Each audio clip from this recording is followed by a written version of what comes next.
నమస్కారం అప్టెక్ జాబ్స్ కి స్వాగతం. నేను మీ వివేక్. ఇవాళ కరెంట్ అఫైర్స్ లో భాగంగా మనం చర్చించుకోబోయే కరెంట్ అఫైర్ అంశం ప్రాజెక్ట్ సూర్య. ఈ ప్రాజెక్ట్ సూర్య పేరు వినంగానే చాలా మందికి చాలా విధంగా కన్ఫ్యూజన్ వచ్చే అవకాశం ఉంది. ఎందుకనంటే అక్కడ సూర్య స్పెల్లింగ్ కొంచెం తేడాగా ఉంది. మామూలుగా సూర్య అంటే SURYA కదా అని. ప్రాజెక్ట్ సూర్య అంటే ఒక పరంగా ఒక నాన్ గవర్నమెంట్ ప్రోగ్రామ్ అని చెప్పచ్చు. ఒక NGO లాగా ఒక గ్రూప్ ఆఫ్ పీపుల్ ఎవరైతే అడోలసెంట్స్ అంటే కౌమార దశలో ఎవరైతే టైప్ 1 డయాబెటీస్తో సఫర్ అవుతున్నారో వాళ్ళకి సంబంధించి ఒక ప్రాజెక్ట్ సూర్య ఆల్రెడీ ఇంప్లిమెంటేషన్లో ఉంది. ఇంకొక ప్రాజెక్ట్ సూర్య వచ్చేసి పర్యావరణ పరంగా ఏదైతే క్లైమేట్ చేంజ్ జరుగుతుందో దానిని అరికట్టడానికి ఒక ప్రాజెక్ట్ సూర్య ఉంది. ఇలా ఈ రెండు ప్రాజెక్ట్ సూర్యాలను పక్కన పెట్టి మళ్ళీ ఇంకో ప్రాజెక్ట్ సూర్య అంటే జనాలు కన్ఫ్యూజన్ అవుతారు అన్న ఉద్దేశంతోనే SOORYA సూర్య వచ్చింది. ఇంతకీ ఈ సూర్య ఏదైతే ఉందో ఒక దూర్ లక్ష్యంతో పనిచేస్తుంది. ఇంతకీ ఆ దూర్ లక్ష్యం ఏంటి, లేదు ఆ సుదూరమైన లక్ష్యం ఏమిటి అని మనం గమనిస్తే గనక don't worry, will talk about all the details in this current affair episode video. So stay tune till the end. Before getting into the details, let me tell you the very most important thing. Already TSPSC Group 1 Prelims की संबंधिंచి మనం March 10th ने test series start చేసేసాం. Section wise test series with video explanation. APPSC Group 2 mains కి సంబంధించి ఏదైతే target series ఉందో అది 24 March ఆదివారం నుంచి స్టార్ట్ అయిపోతుంది. But mean while comes a little bit cameo అనమాట. రేపు 20వ తారీఖు, రేపు ఇన్ ద సెన్స్ రేపు కాదు, 20వ తారీఖు బుధవారం మార్చ్ ఇదే నెల TSPSC Group 2కి సంబంధించిన టెస్ట్ సిరీస్ లాంచ్ అవబోతోంది. దీనికి సంబంధించి ఎక్స్క్లూసివ్గా తెలంగాణ రాష్ట్రానికి సంబంధించి TSPSC Group 2కి ఎవరైతే ప్రిపేర్ అవుతున్నారో మీ అందరికీ ఒక శుభవార్త. ఇందులోని మొట్టమొదటి టెస్ట్ ఏదైతే ఉంటుందో that has been declared as free అనమాట. సో మీరందరూ కూడా ఆ టెస్ట్ అని ఏదైతే ఉందో దాన్ని ఫ్రీగా యాక్సెస్ చేయొచ్చు.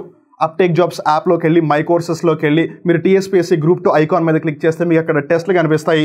దాంట్లో మొట్టమొదటి టెస్ట్ మీకు ఫ్రీగా ఉంటుంది. ఎవరైనా సరే యాక్సెస్ చేయొచ్చు దాన్ని.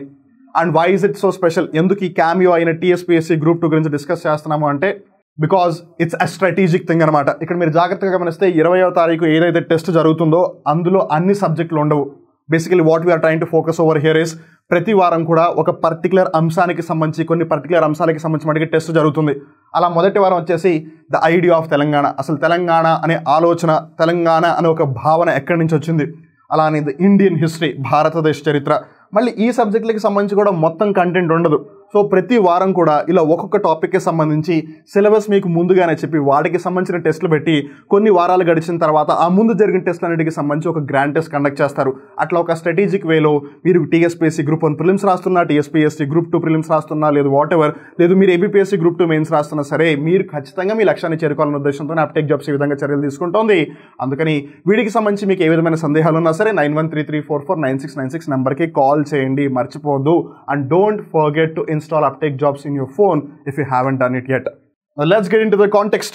మన అసలు ఈ అంశం ప్రాజెక్ట్ సూర్య గురించి ఎందుకు డిస్కస్ చేస్తున్నాము అని అంటే ISRO has formalised a project team internally named Surya. దీనికి అధికారికంగా ఇంకా నామం అంటే ఏమీ పెట్టలేదు, కాకపోతే వాళ్ళు దీనికి సూర్య అని పేరు పెట్టుకున్నారు. To start building the new generation launch vehicle. ఇంకా చాలు, వెయిట్ చేసింది చాలు. ఎలా అయితే ఒక సినిమాలో ఏంటి హీరో ఇందాక నుంచి దెబ్బలు తింటున్నాడు, ఎప్పుడు విలన్ని కొడతాడు కొడతాడు కొడతాడు అని వెయిట్ చేసినప్పుడు ఆ ఫస్ట్ పంచ్ ఏదైతే ఉంటుందో అది ఎంత గట్టిగా ఉంటుందో ఎగ్జాక్ట్లీ ఇప్పుడు ISRO అలాంటి పనే చేయబోతుంది. ఇప్పటి వరకు మన దగ్గర ISRO స్టార్ట్ అయిన దగ్గర నుంచి కనుక చూస్తే కనుక ముందు మన దగ్గర SLV శాటిలైట్ లాంచింగ్ వెహికల్, తర్వాత ASLV augmented satellite launching vehicle, తర్వాత PSLV polar satellite launching vehicle, తర్వాత GSLV geosynchronous satellite launching vehicle ఉన్నాయి. ఇప్పుడు వాటన్నిటిని తలదన్నేలా నేను అసలైన బాహుబలి, అసలు బాహుబలి అంటేనే నేను అని చెప్పి NGLV రావడానికి సిద్ధంగా ఉందన్నమాట. వీటికి సంబంధించిన ముఖ్యాంశాలు మనం కొద్దిసేపట్లో తెలుసుకుందాం. So stay tuned for that. ఇంతకీ ఎందుకు ఈ ప్రాజెక్ట్ సూర్యాన్ని చేపడుతున్నారో మనం గమనిస్తే కనుక to develop NGLV and thereby to build the country's own space station and send Indians to the moon.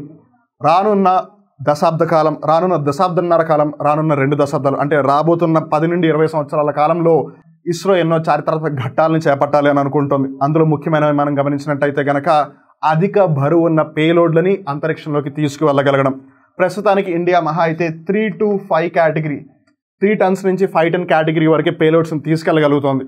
అంతకు మించి 10 టన్నులను తీసుకువెళ్ళాలి, 15 టన్నులను తీసుకువెళ్ళాలని లక్ష్యంగా పెట్టుకుంది. అలానే ISRO గగనయాన్ మిషన్ కూడా చేపడుతోంది. సో ఆస్ట్రోనాట్స్ని స్పేస్కి పంపించడం, స్పేస్ వరకు వెళ్ళడమే కాదు వాళ్ళని అక్కడి నుంచి మూన్కి కూడా పంపించాలి. అఫ్కోర్స్ వాళ్ళని కాదు, భవిష్యత్తులో మూన్ మీద కూడా పంపించాలి. అలానే ఇండియాకంటూ సెపరేట్గా ఒక అంతరిక్ష పరిశోధనా కేంద్రం, ఒక ఇంటర్నేషనల్ స్పేస్ స్టేషన్ ఉండాలి ఇండియాకి ఓన్గా అని చెప్పి ఈ ప్రాజెక్ట్ సూర్యాన్ని స్టార్ట్ చేసింది ISRO. NGLV, the new generation launch vehicle, will be India's biggest rocket and is to be ready by 2034-35. అంటే ఇంకో దశాబ్ద కాలంలో ఇదంతా చోటు చేసుకోబోతుంది. ఈ దశాబ్ద కాలంలో సరికొత్త బాహుబలి రాబోతోంది. ఎందుకు ఈవెన్ GSLV కూడా ప్రస్తుతం మహా అయితే 3 to 5 ton కేటగిరీలోనే పేలోడ్స్ని తీసుకెళ్ళగలుగుతుంది.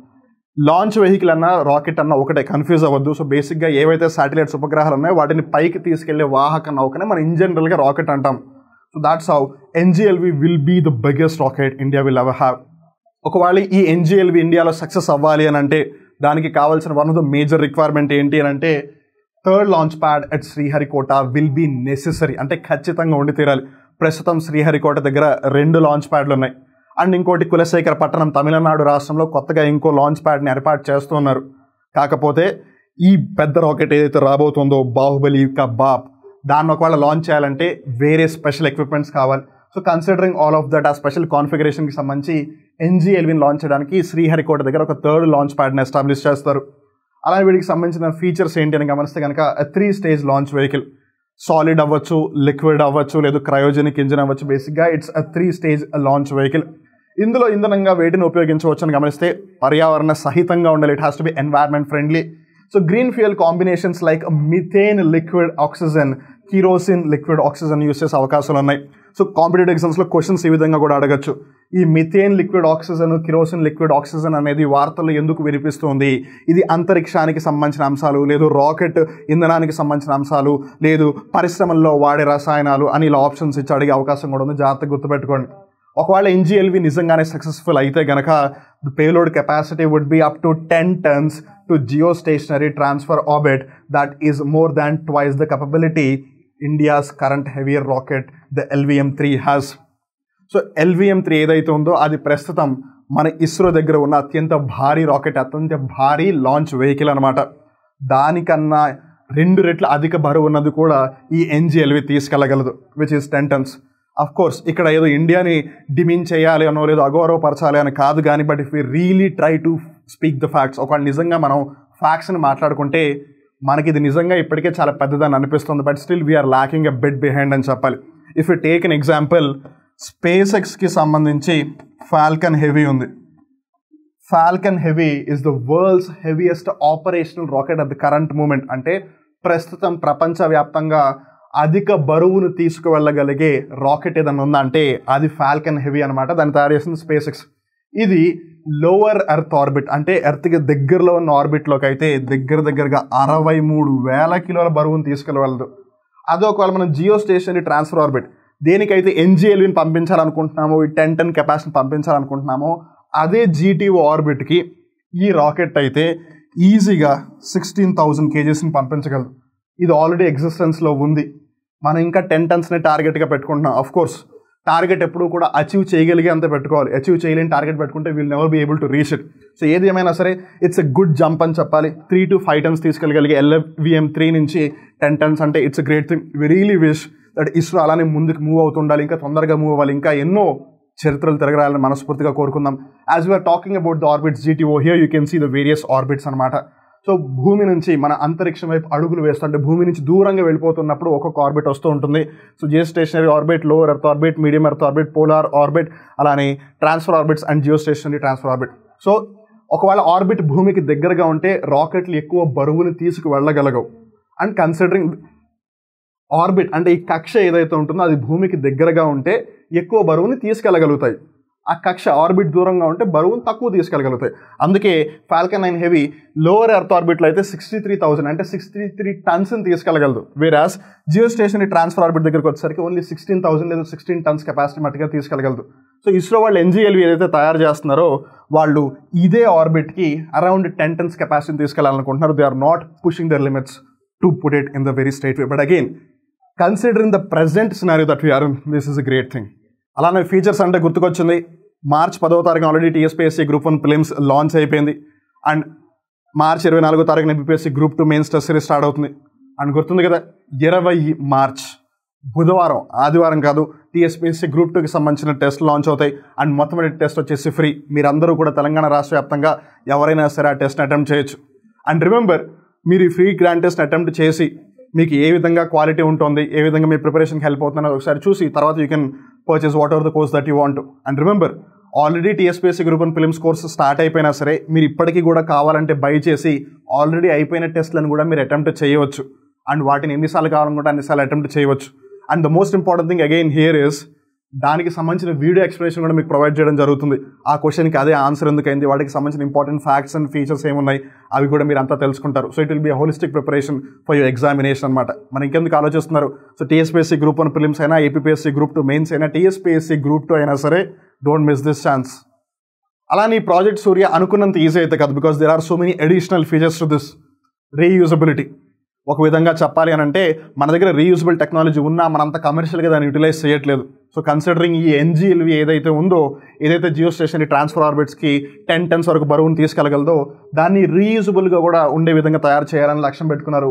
సో దట్ కొన్ని పార్ట్స్ మళ్ళీ రికవర్ చేసి మళ్ళీ వాటిని ఉపయోగించి మళ్ళీ రీఫ్లో చేయొచ్చు, అంటే ఇంకో రాకెట్ని పంపించవచ్చు అని. అలానే ఇది కాస్ట్ కాంపిటేటివ్ రాకెట్ అవుతుంది అన్నమాట. ఎందుకు వాళ్ళు రీయూజ్ చేస్తున్నారు. ఇప్పుడు ఫర్ ఎగ్జాంపుల్ ఒక రాకెట్ని పంపించేటప్పుడు ఏదైనా ఒక పార్ట్ని మళ్ళీ తిరిగి తీసుకుని రాగలిగితే రిటర్న్, అప్పుడు ఏమవుతుంది, మీరు ఆ పార్ట్లను మళ్ళీ తయారు చేయాల్సిన అవసరం లేదు. సో ఒక విధంగా ఖర్చు తగ్గిపోయినట్టే కదా. అలా లోవర్ ఎర్త్ ఆర్బిట్కి సంబంధించి అయితే పర్ కేజీ, అంటే పేలోడ్ యొక్క పర్ కేజీ, ఇది పర్ కేజీ వెయిట్ $2,000. $1 $80. సో $2,000 అంటే మీరు అర్థం చేసుకోవచ్చు లోవర్ ఎర్త్ ఆర్బిట్కి. అదే ఇంకా పెద్ద పెద్ద ఆర్బిట్స్ కక్షలు దూరం వెళ్ళేసరికి అది ఇంకా పెరిగిపోతుంది. సో ఆ విధంగా మనం ఎంతో ఖర్చును తగ్గించుకోవచ్చు. And you do know that ISRO already చాలా తక్కువ బడ్జెట్తోనే పెద్ద పెద్ద కార్యక్రమాలను చేపట్టి ఉంది, చరిత్రను తిరగరాసింది. మరి ఈ విధంగా ఇంకా ఖర్చును తగ్గించుకోగలిగితే it can do wonders. In line with India's Space Vision 2047, it helps in achieving the goals of building a space station by 2035 and eventually sending Indians to moon. 2034-35 సంవత్సరం కల్లా ఎన్జీఎల్విని తీసుకురావాలి అని, 2035 సంవత్సరం కల్లా ఇండియాకి సంబంధించి ఒక స్పేస్ స్టేషన్ ఎస్టాబ్లిష్ చేయాలి అని, అలానే దాని తర్వాత ఎంత తొందరగా వీలైతే అంత తొందరగా మూన్, చంద్రుడి మీదకి మన శాస్త్రవేత్తలు అవ్వచ్చు, లేదు ఎవరైతే వ్యోమగాములు ఉన్నారో వాళ్ళని అక్కడికి తీసుకువెళ్ళాలి అని చెప్పి ఇస్రో గట్టిగా భావిస్తోంది. Private sector participation, while ISRO will provide the technical support, the private industry is expected to eventually handle building, operations and launches. ఒక విధంగా చెప్పాలంటే మెల్లిమెల్లిగా ఇస్రో ఒక విధంగా నాసాని ఫాలో అవుతుందనే చెప్పాలి. నాసా కూడా చాలా తెలివిగా ఏం చేసింది, నాసా దగ్గర ఏదైతే సాంకేతిక పరిజ్ఞానం ఉందో, ఏదైతే శాస్త్రీయ పరిజ్ఞానం ఉందో దాన్ని స్పేస్ ఎక్స్కి ఇచ్చేసింది. అలా స్పేస్ ఎక్స్ ఏమో ఎక్కువ సంఖ్యలో శాటిలైట్ల వాటన్నిటిని ఈజీగా లాంచ్ చేయగలుగుతుంది. నాసా ఏమో దానికి సంబంధించిన టెక్నాలజికల్ సపోర్ట్ ఇస్తుంది. అలానే ఇస్రో కూడా ఈ వీటన్నిటికీ సంబంధించి, అలానే ఈ స్పేస్ విజన్ 2047 ఏదైతే ఉందో ఈ అమృత్ కాల్కి సంబంధించి టెక్నికల్ సపోర్ట్ అంతా ఇస్రో ఇస్తే వాడికి సంబంధించిన రాకెట్లను తయారు చేయడం అవ్వచ్చు, వాడికి సంబంధించిన ఆపరేషన్స్ అవ్వచ్చు, అవన్నిటిని కూడా ప్రైవేట్ సెక్టర్కి ఇవ్వాలని చూస్తుంది. ఈ విధంగా స్పేస్ సెక్టర్లో ప్రైవేట్ కంపెనీస్ కూడా బాగా పార్టిసిపేట్ చేస్తాయి. స్పేస్ ఎకానమీకి ఒక సపోర్ట్ లభిస్తుంది. అలానే స్పేస్ టూరిజం కూడా ముందు ఇంకా ఎక్కువగా డెవలప్ అవుతుంది. కాబట్టి considering private sectors participation, it will definitely grow much more further. So that is for today. ఇక్కడితో వాళ్ళ కరెంట్ అఫైర్ ఎపిసోడ్ ముగుస్తుంది. గుర్తుపెట్టుకోండి, టీఎస్పీఎస్సీకి సంబంధించి, ఏపీపీఎస్సీకి సంబంధించి, అలానే రైల్వే ప్రొటెక్షన్ ఫోర్స్కి సంబంధించి మిగిలిన అన్ని కోర్సెస్కి సంబంధించి కూడా అప్టేక్ జాబ్స్ యాప్లో ప్రస్తుతం ఒక భారీ ఆఫర్ నడుస్తుందన్నమాట. ప్రతి కోర్సు మీద కూడా 80% వరకు డిస్కౌంట్. జొమాటో వాడు 80% డిస్కౌంట్ ఇస్తున్నాడు అంటే జొమాటో యాప్ మీ దగ్గర లేకపోయినా సరే ఇన్స్టాల్ చేసుకుని మరి మీరు ఆర్డర్ చేస్తారు. మరి అలాంటిది మీ జీవితాలను తిరగరాసే ఒక అవకాశం మీ ముందున్నప్పుడు మీరు ఎందుకంత ఆలస్యం చేస్తున్నారు? సో ఆలస్యం చేయకుండా అప్టేక్ జాబ్స్ యాప్ని ఇప్పుడే ఇన్స్టాల్ చేసుకుని ఆ 80% ఆఫర్ని యూస్ చేసుకుని కోర్సెస్, రిమెంబర్ ఈ ప్రతి కోర్సులో కూడా మీకు చూడడానికి వీడియోలు, చదువుకోవడానికి పీడిఎఫ్, స్టడీ మెటీరియల్, అలానే ప్రతి చాప్టర్కి సంబంధించి టాపిక్ వైజ్ టెస్టులు, ఆ టాపిక్ వైజ్ టెస్ట్కి సంబంధించి వీడియో ఎక్స్ప్లెనేషన్, అలానే వాటికి సంబంధించి ఏదైతే section wise test series with video explanation ఉందో అది కూడా ఇంటిగ్రేట్ చేయడం జరుగుతుంది. ఇలా మీ ప్రిపరేషన్ ఖచ్చితంగా 1 కాదు 2 అడుగులు ముందుకు వెళ్తుంది. So don't miss this chance. 80% offer on all the courses on uptake jobs అన్నమాట. సో అందుకని మీరు ఏ ఎగ్జామ్కి ప్రిపేర్ అవుతూ ఉన్నా సరే మీరు ఖచ్చితంగా ఎగ్జామ్ని క్లియర్ చేయాలి, మీరు అనుకుంటున్న డ్రీమ్ జాబ్ని మీరు సాధించాలి అని మనస్ఫూర్తిగా కోరుకుంటూ wishing everyone all the very best. వీటికి సంబంధించి మీకు ఏ విధమైన సందేహాలు ఉన్నా సరే కింద కామెంట్ సెక్షన్లో కామెంట్ చేయండి, లేదంటే 9133449696 నెంబర్కైనా కాల్ చేయండి. We would be waiting for your call. మళ్ళీ ఇంకొక కొత్త కరెంట్ అఫైర్ ఎపిసోడ్లో కలుద్దాం. అప్పటివరకు చూస్తూ ఉండండి అప్టేక్ జాబ్స్, మిమ్మల్ని మీరు అప్డేట్ చేసుకుంటూ ఉండండి. నేను మీ వివేక్. నమస్కారం.